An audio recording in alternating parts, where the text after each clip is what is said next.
Well, certainly we paid a lot of attention to that because this is, after all, almost like the plan, the strategy for the next 5 years, maybe even for the next 10 years that has been laid out. A very impressive strategy at a time when China faces a lot of challenges. And fundamentally, the challenges center around shifting to a new growth model that is no longer, shall I say, obsessed with growth figures, but focuses on the quality of growth. And fundamentally, what is behind that new strategy, I believe, is a focus on the quality of life for the people. The party had this very famous slogan, "Serve the people," and that is clearly putting people center stage of any development strategy. That is what the third plenary session in November was all about. And as we are in an area that requires a lot of reforms, that's a very ambitious agenda.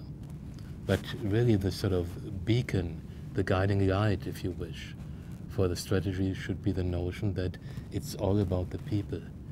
It's not about roads, it's not about infrastructure, it's all about the people and how they benefit from development.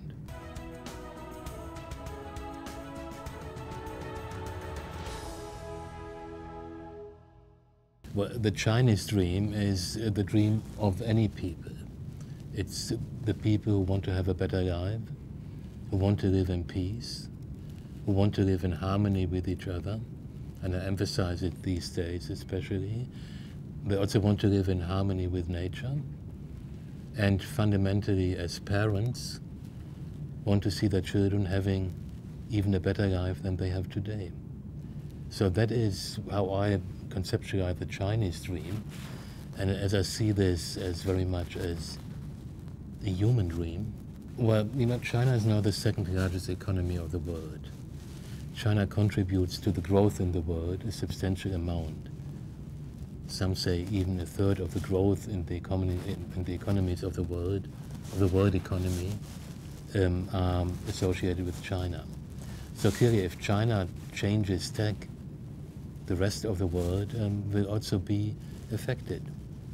And as China goes through a structural reform agenda, the rest of the world has to follow through with their own reform agendas. So in that sense, there is interdependence. And if you see this interaction, and if people anywhere on this globe realize that there is this interaction, interdependence, then working together, China and the world and China, will be important for a better future of the world's dream.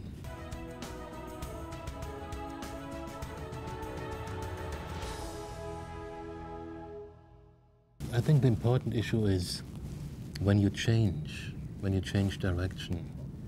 This is always very painful for people who have been used to doing what they have been doing. And some people call this vested interests, people looking back and saying, but this has worked for us in the past, why can't it work for us in the future? People that are reticent to follow through with reforms. And what it takes from the leadership is really to generate and deepen enthusiasm and convince people of the need for reforms to make China's development and China's future sustainable and put it on firmer footing than in the past. So that's, in my mind, the biggest challenge. But I do think that what you see is that the leadership has a marked resolve to move on and to attack the agenda and not to delay, procrastinate on decisions that have to be made. And that is very welcome.